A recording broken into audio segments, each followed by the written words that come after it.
हरि ओम श्री गुरुभ्यो नमः. सर्व साधकांना माझा विनम्र नमस्कार. साधको, ग्रंथराज दासबोधामधल्या 5व्या दशकामधला दुसरा समाज गुरु लक्षण आपण आता पाहणार आहोत. समर्थ सांगताय, जे करामती दाखविती तेही गुरु म्हणी जेती, परंतु सद्गुरु नव्हे ती मोक्षदाते. सभामोहन भुररी चेटके, साबर मंत्र कौटाले अनेके, नाना चमत्कार कौतुके असंभाव्य सांगती. सांगती औषधी प्रयोग का धातूचा मार्ग, दृष्टिबंधने लागवे ग अभिलाषाचा. साहित्य संगीत राग ज्ञान, गायन नृत्य ताना पलटे अनेक वाद्ये, तेही एक गुरु. विद्या शिकविती पंचाक्षरी, ताडे तोडे नानापरी, का पोट भरे जयावरी ते विद्या शिकविती. समर्थांच्या काळातला म्हणजे 17व्या शतकातल्या काही विशिष्ट गुरूंवर त्यांनी पहिल्यांदा प्रहार केलेला आहे की ज्यांना खरं म्हणजे सद्गुरू म्हणायचं नसतं त्यांनाही लोक सद्गुरू म्हणतात. म्हणजे जे जादू टोणा वगैरे करामती करतात, दुसऱ्यांचं काहीतरी वाईट व्हावं म्हणून करामती करायला जे शिकवतात, नजरबंदी, चेटूक, साबरी विद्या, काही मंत्रप्रयोग, असं काहीतरी करून लोकांना ते शिकवतात, त्यांना सुद्धा गुरु मानलं जातं. पण ते वास्तविक गुरु नाहीत. सद्गुरू कोण आहेत? जे मोक्षाचा मार्ग सांगतात ते सद्गुरू आहेत.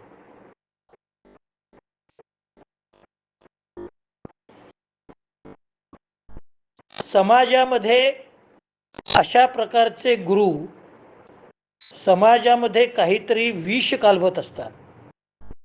चुकीच्या गोष्टी शिकून लोकांचं नुकसान करून, लोकांवरती अपकार करून, लोकांचं वाईट कसं होईल अशी इच्छा मनात धरून काहीतरी विकृत विद्या,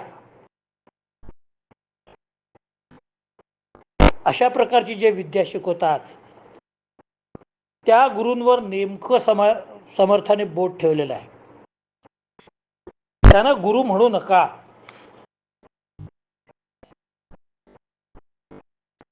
ताईत गंडे दोरे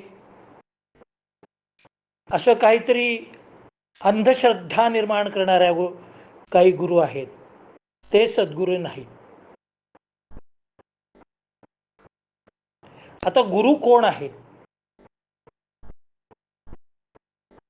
आपल्याला पहिले गुरु कोण असतील तर ते आपले आई वडील आहेत. अक्षर शिकवणारे, बोलायला शिकवणारे, खायला शिकवणारे, चालायला शिकवणारे, हे आपले पहिले गुरु आहेत. मग आपल्याला एक एक अक्षर यायला लागल्यानंतर ज्ञान संपादन करण्याची प्रेरणा देणारे सुद्धा आई वडील आहेत.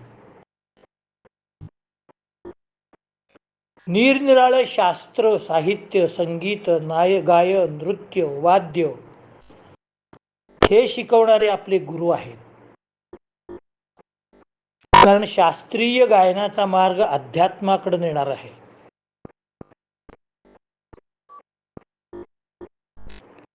गुरु हा कोण आहे? हरिपाठामध्ये ज्ञानेश्वर महाराज सांगतात, भावे विण देव नकळे निस्संदेह, गुरुविण अनुभव कैसा कळे. सद्गुरू तुम्हाला मोक्षाची वाट दाखवतील, पण त्या अगोदर तुमच्या मनामध्ये भाव पाहिजे. कारण परमात्मा ही पंचज्ञानेंद्रियांनी घेण्याची गोष्ट नाही, ज्ञान करून घेण्याची गोष्ट नाही. डोळ्याला मला अमुक एक दिसलं तसा परमात्मा दिसत नाही. कानाने मी एक अनेक काहीतरी संगीत ऐकलं तसं परमात्मा ऐकू येत नाही. जिभेनी मी जे एखादी काहीतरी गोष्ट खाल्ली तसा परमात्मा जिभेने कळत नाही. नाकाने मी काहीतरी गंध घेतला तसा परमात्म्याचा गंध घेता येत नाही. मी कशाला तरी सशाला वगैरे काहीतरी स्पर्श केला, हळुवार स्पर्श केला मोरपिसाप्रमाणे, तसा परमात्म्याला स्पर्श करता येत नाही. मग पंचज्ञानेंद्रियाला जर परमात्मा समजू शकत नाही, तर परमात्मा हा जो विषय आहे तो कुणाला समजतो? तो अनुभव घेण्याचा विषय आहे. मनाने तो भावाच्या माध्यमातून अनुभव घेण्याचा विषय आहे. तुमच्या मनामध्ये दृढ भावना असेल तर त्या परमात्म्याची अनुभूती येत असते, आणि त्याची अनुभूती म्हणजेच कैवल्य, त्याची अनुभूती म्हणजेच मोक्ष, त्याची अनुभूती म्हणजेच सगळं काही असतं.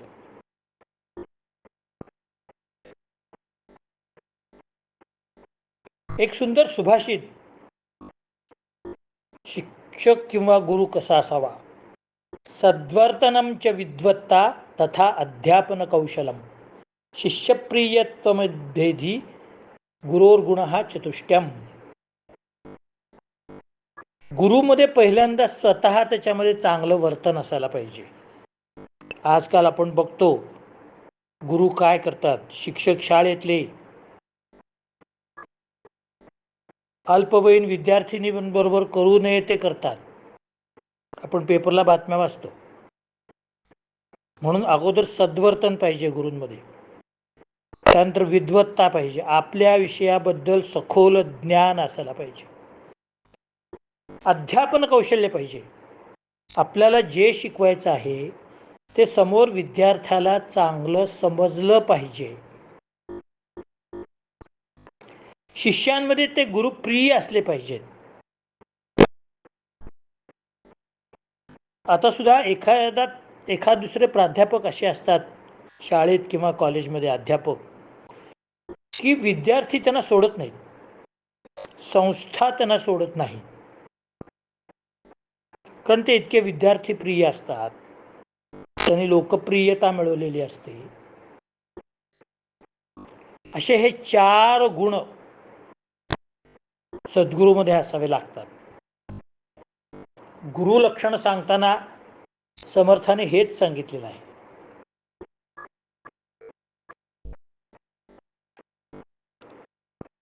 अज्ञान नाहीसे करून आत्मज्ञान पदरात टाकण्याचं कार्य जो करू शकतो तो सद्गुरू.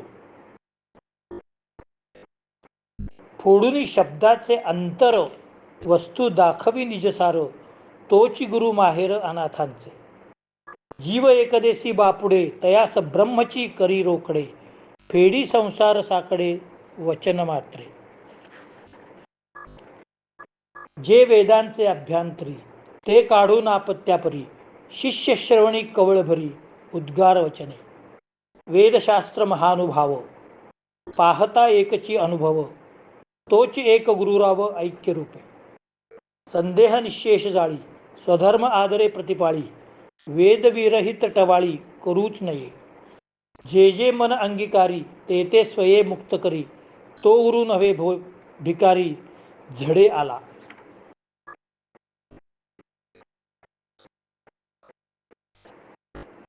सद्गुरूचं लक्षण किंवा गुरु लक्षण आता खऱ्या अर्थाने समर्थाने सांगायला सुरुवात केलेली आहे. उपदेश गुरु कसा करतात ह्याचा बारकाईने अभ्यास केलेला आहे समर्थाने. आधी गुरु शब्द सांगतात, मग शब्दाचे अर्थ सांगतात. अर्थ सांगितल्यानंतर तो अर्थ उलगडून दाखवतात. अशा रीतीने ते हळूहळू आत्मस्वरूपाकडे घेऊन जातात. किती सुंदर सांगितलंय बघा.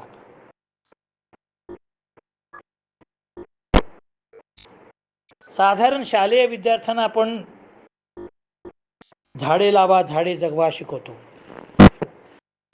तेव्हा आपण पहिल्यांदा रोप दाखवतो, नंतर ते हे झाड मोठं झाल्यावर कसं दिसेल, त्याची फुलं कशी असतात, त्याची फळं कशी असतात, त्या झाडांमुळे ऑक्सिजनचं प्रमाण किती वाढतं, त्या झाडाला डिंक येतो, हे सगळं आपण हळूहळू लोकांना उलगडून सांगतो.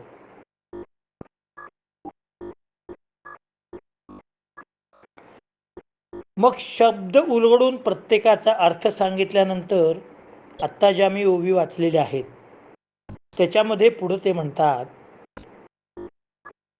हे करत असताना संसाराचं संकट नाहीसं करतो. एखादा शिल्पकार एका दगडामध्ये मूर्ती बनवतो म्हणजे काय करतो, त्या दगडामधला नको असलेला भाग काढून टाकतो आणि मग मूर्ती आपोआप तयार होते असं म्हणतात. तसं आपल्या शिष्यामध्ये नको असलेला भाग आधी गुरुला काढावा लागतो आणि मग त्याची एक मूर्ती तो बनवायला लागतो.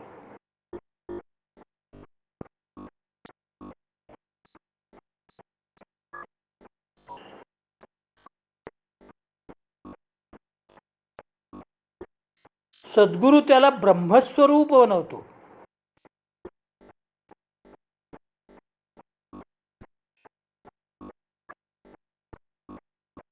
आपल्या तपश्चर्येचं बळ त्याला देतो.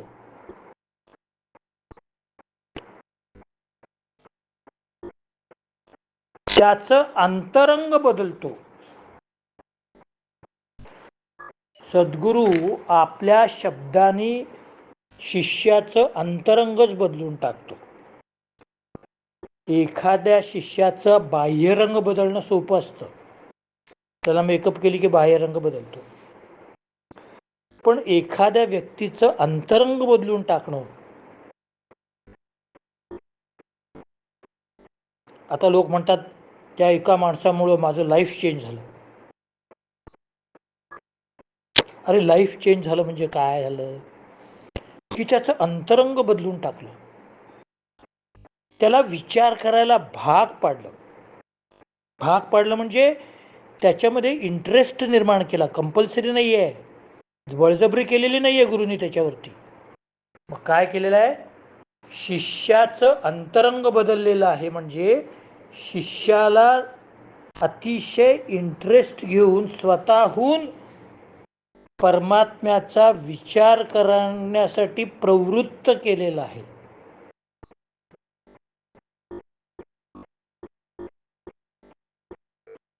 एक सुंदर उदाहरण देतात या ठिकाणी समर्थ. लहान मुलाला भरवताना आपण लहान घास करतो, एवढंच तुझं तोंड असतं, तो खाणार किती, चावणार कसा, याचा विचार करून आपण छोटे छोटे घास त्याला भरवतो. तसं शिष्याचा अधिकार, शिष्याची धी धृती स्मृती म्हणजे ग्रहणशक्ती, धारणाशक्ती आणि स्मरणशक्ती. ग्रहणशक्ती म्हणजे ज्याला आपण ग्रास्पिंग म्हणतो, या शिष्याचं ग्रास्पिंग कसं आहे, त्याला किती लवकर समजते एखादी गोष्ट, ती झाली धी. आणि धृती म्हणजे समजलेली गोष्ट तो धारण करतो की नाही मेंदूमध्ये, की आत्ता सांगितले आणि 2 तासाने विसरून गेलाय. आणि नंतर स्मृती म्हणजे ज्या वेळेला हे शिकलेलं आठवायला पाहिजे ती स्मृती, वेळेवर आठवणे. अर्जुनाचं उदाहरण घेऊया आपण. द्रोणाचार्याने अर्जुनालाच नव्हे तर सगळ्या कौरव पांडवांना धनुर्विद्या शिकवली. पण एकटा अर्जुनच का धनुर्धारी चांगला झाला, कारण अर्जुनाची ग्रास्पिंग पॉवर,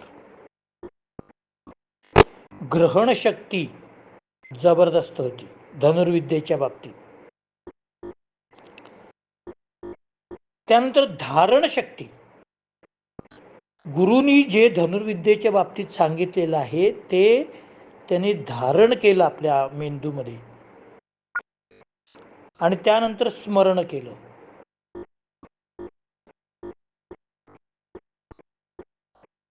म्हणजे ज्या वेळेला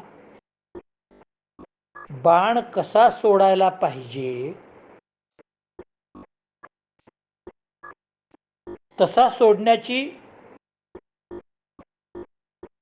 स्मरणशक्ती अर्जुनाला होत होती. काय आजचा पाठ झालाय, बघू कधी वेळ पडेल तेव्हा, असं नाही. आणि त्याचा सराव तो करत होता. मागं तुम्हाला सांगितलं मी तसं. अमुक एक प्रकारचा बाण कधी सोडायचा, हे अस्त्र कधी सोडायचं, ते अस्त्र कधी सोडायचं, ते वेळ काळ पाहून त्याचा उपयोग करण्याची धारणा शक्ती त्याच्यामध्ये होती, स्मृती त्याच्यामध्ये होती. सद्गुरू आता शिष्याची अगोदर धारणा शक्ती पाहतात, मग आत्मज्ञानाची गूढ रहस्य एक एक एक एक करून सोपी करून सांगायला सुरुवात करतात. जेव्हा 12वीतून विद्यार्थी मेडिकलला येतो किंवा इंजिनिअरिंगला येतो, समजा मेडिकलला आला, तर आत्तापर्यंत कधीही न शिकलेल्या गोष्टी त्याला शिकायच्या असतात.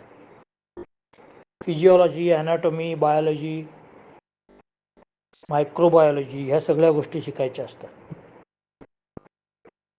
मग मेडिकल कॉलेजचे प्राध्यापक अगोदर ॲनाटॉमी म्हणजे शरीर रचना कशी असते, हाडं कशी असतात, जॉईंट्स कसे असतात, सॉफ्ट पार्ट्स कसे असतात, लिव्हर कशी असते, स्टमक कसं असतं, सगळं एक एक एक एक उलगडून सांगून दाखवतात. तसं सद्गुरू काय करतात, शिष्य आला आणि त्याला साक्षात्कार झाला असं होत नाही. सद्गुरू आपलं ज्ञान पहिल्यांदा त्याची बुद्धी पाहून देतात, द्यायला सुरुवात करतात. ते स्वतः वेदशास्त्र ज्ञानानुभवाने संपन्न असतात, वेदांचं रहस्य जाणणारे असतात, शास्त्रांचं विवेचन कसं करायचं हे जाणणारे असतात, सत्पुरुषांच्या सहवासात आलेले असतात, सद्गुरूंचा उपदेश घेऊन आलेले असतात.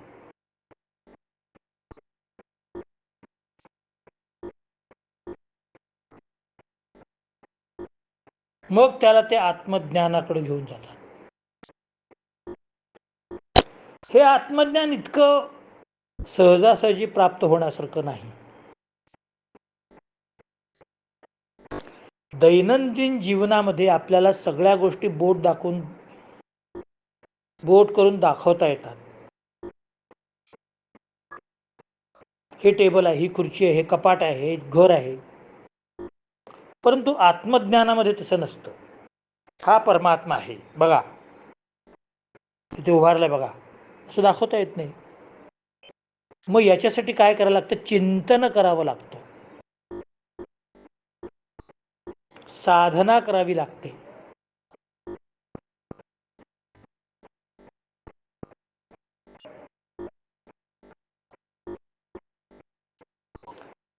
सद्गुरू मुळात हा बंधनरहित असतो. त्यामुळं तो परमात्म्याशीच बांधला गेलेला असतो. तशी अवस्था शिष्याची त्याला करायची असते. म्हणून सगळी बंधनं आधी शिष्याची तो तोडतो आणि मग त्याला परमार्थाची वाट दाखवायला सुरुवात करतो. आता या ठिकाणी थेअरी आणि प्रॅक्टिकल दोन्ही पण आहे बरं का. इथं पण थेअरी काय आहे, वेदांचा अभ्यास, वेदांमध्ये परमात्म्याचं सांगितलेलं रहस्य, शास्त्रांचं विवेचन, उपनिषदांमधली चर्चा, ब्राह्मण्य आरण्यक यामध्ये झालेलं चिंतन, निरनिराळे विचार, हे सगळी थिअरी या प्रकारची सद्गुरू आधी शिष्याला एक एक करून सांगायला लागतो. शिष्यामध्ये चिंतनशीलता निर्माण होते. बंधनं तर त्यांनी तोडलेलीच असतात. बंधनं तुटली नाही तर परमार्थाची वाट दिसत नाही. एक गंमतशीर गोष्ट तुम्हाला मी सांगतो. फार मला ती गोष्ट आवडली, तुम्हालाही आवडेल. एका गावामध्ये सरपंच एकदम स्ट्रॉंग होता माणूस. त्यांनी गावामध्ये संपूर्ण दारूबंदी केली. गावामध्ये कुणीही दारू प्यायची नाही, दारू पिऊन यायचं नाही, गावामध्ये दारू विकायची नाही. आडवी बाटली करणे म्हणतो ते. पण त्या गावामध्ये 2 अट्टल दारूबाज होते. त्यांना रोज संध्याकाळी दारू पिल्याशिवाय चैनच पडायचं नाही. त्यांची पंचायत झाली की ते म्हणाले, आता काय करायचं? आपण गावाच्या विरुद्ध तर जाऊ शकत नाही दोघंच. मग त्यांना कुठून तरी बातमी लागली की नदीच्या पलीकडं जे गाव आहे दुसरं, खुर्द आणि बुद्रुक, त्या गावामध्ये दारू मिळते. ते म्हणाले, हे एवढंच आहे होय, मग काय. हळूच जायचं, संध्याकाळी पलीकडच्या गावात जायचं, पाहिजे तेवढी प्यायची आणि परत नदी ओलांडून नावेने इकडं यायचं. चल म्हणले, आपण असं करू. गेले. काय आता खेडेगावात नावं असतात. एक नाव घेत त्यातली पकडली त्यांनी. त्या नावेत दोघं बसले. भार भार भार भार पैल तीराला जाऊन पोचले. त्या गावात गेले. तिथं जे पाहिजे होतं तो सगळा कार्यक्रम त्यांनी आटोपला. आणि येताना संध्याकाळी अंधार पडायच्यात परत यायला पाहिजे की.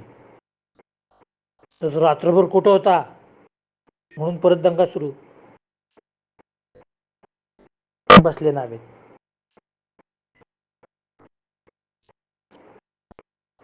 नावेत बसले आणि वल्ही मारायला सुरू केले. हा इकडून वल्ली मारतोय, तो तिकडून वल्ली मारतोय, चाललंय त्यांचं. दोघंही बराच वेळ वल्ली मारत होते. वल्ल मारता मारता आता ते पूर्ण नशेमध्ये होते. वल्ल मारता नदीच संपेना, काय प्रकार आहे म्हणले. किती वल्ली मारली तरी आहे तिथंच नाव. हे नशेमध्ये चूर. असं करता करता पहाट झाली, सूर्य उगवला. लोक नदीवर यायला लागले कपडे धुवायला, आंघोळीला. ते आहे तिथंच आहेत. मग त्यांची नशा उतरली. ते म्हणले, असं कसं झालं? आपण अजून रात्री आलो तर त्याच गावाच्या किनाऱ्याला आहे.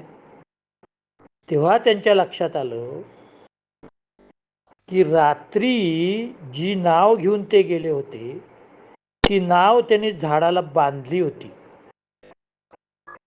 नदीकाठच्या. पुन्हा नाव चालू करतात, नाव तिथून सोडवून घ्यायला पाहिजे ना, नाहीतर ती पुढे जाणार कशी. नाव तशीच झाडाला बांधलेली आणि हे नावेत बसून वल्ली मारायला लागले. ती हलणार कशी पुढं. तसं जर तुम्हाला बंधन असेल तर तुम्ही कितीही वल्ली मारली तरी पुढे जाणार नाहीत. तुम्ही संसाराच्या किंवा प्रपंचाच्या बंधनामध्ये पडलात आणि नंतर कितीही प्रयत्न करत बसलात तर तुम्ही कधीही पुढे जाणार नाही.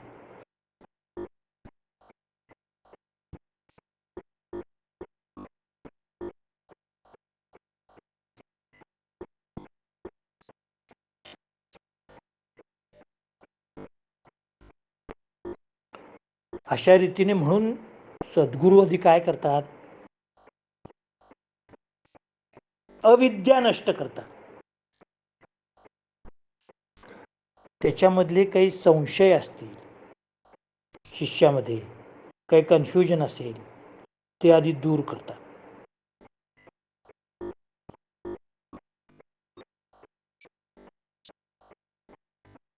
शिष्य काय विचारतो, त्याचं शंका समाधान करतात.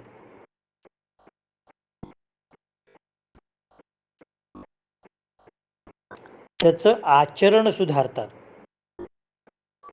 बघा, एकाच वेळेला सद्गुरूंना काय काय करावं लागतं आणि किती बारकाईने समर्थाने सद्गुरूचं लक्षण सांगितलंय. पहिली गोष्ट, प्रपंचातून त्याला सोडवायचं. दुसरी गोष्ट, त्याच्या मनातले संशय दूर करायचे. तिसरी गोष्ट, त्याच्या वर्तनामध्ये सुधारणा करायची, सद्वर्तन करायचं त्याला. नंतर त्याला मंत्र शिकवायचे, त्याची धारणाशक्ती बघायची, शास्त्राभ्यास करून घ्यायचा, वेदांचं रहस्य उलगडून दाखवायचं.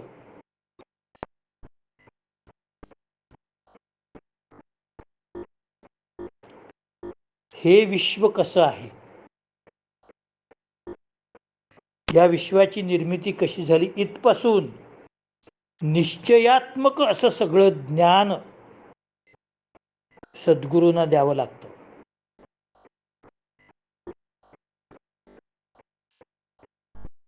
शिष्याचं अंतरंग बदलायचं आणि त्याला परमात्म्याकडं गोडी लावायची. फार मोठं काम करायला लागतं.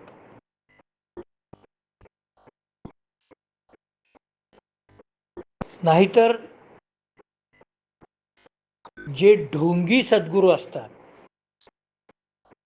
त्यांचीही वर्णन समर्थाने केलेली आहेत, की श्रीमंत शिष्य आहे ना, चला तो सांगेल तसं आपण शिकवायचं. राजपुत्र आहे ना, सोनं चांदी देणार आहे आपल्याला, बरं ठीक आहे, जा तू सुट्टी घे, असं गुरुकुल चालत नसतं. गुरुकुलामध्ये गेल्यानंतर राजपुत्र असू दे, दरिद्री ब्राह्मणाचा पुत्र असू दे, आणि कुणी क्षत्रिय असू दे, अतिश्रीमंत शेठजीचा मुलगा असू दे, सगळे सारखे.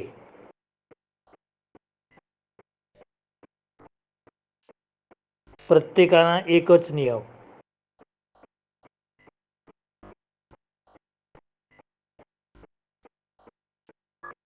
त्यानंतर साधन करायला लावणं.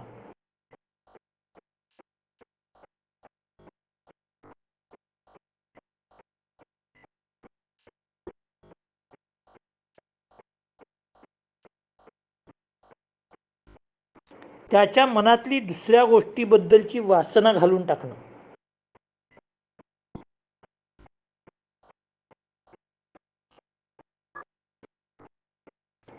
समर्थ सांगतात, मुख्य सद्गुरूचे लक्षण आधी पाहिजे विमळ ज्ञान, निश्चयाचे समाधान, स्वरूपस्थिती, याही बरी वैराग्य प्रबळ, वृत्ती उदास केवळ, विशेष आचार्य निर्मळ, स्वधर्मविषयी, यावरही अध्यात्म श्रवण, हरिकथा निरूपण, जेथे परमार्थ विवरण निरंतर.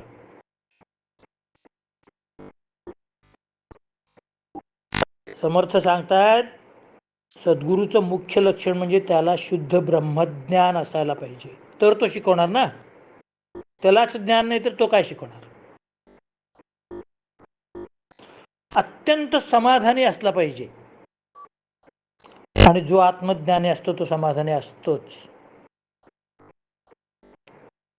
कारण तो कामपूर्ण असतो,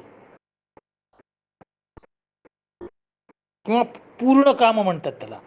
पूर्ण काम असतो, त्याला सगळ्या वासनांवर त्याने विजय मिळवलेला असतो, सगळ्या वासना तृप्त झाल्याप्रमाणेच असतो, वैराग्य संपन्न असतो.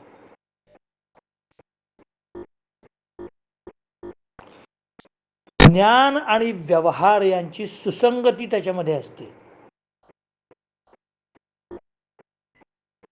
शिष्याशी नेहमी हरिकथा आणि निरूपण याच्याविषयी चर्चा करत असतो, दुसरा विषय नाही.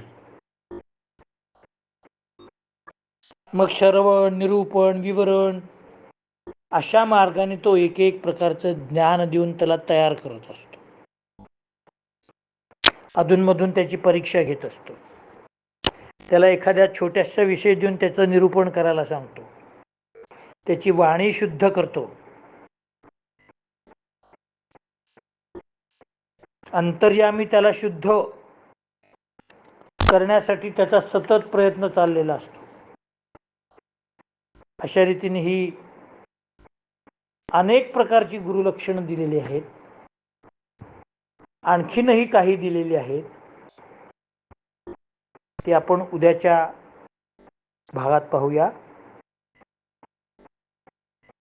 मी पुन्हा एकदा आपल्याला आठवण करीन, सबस्क्रिप्शन अजून खूप कमी पडतं आहे.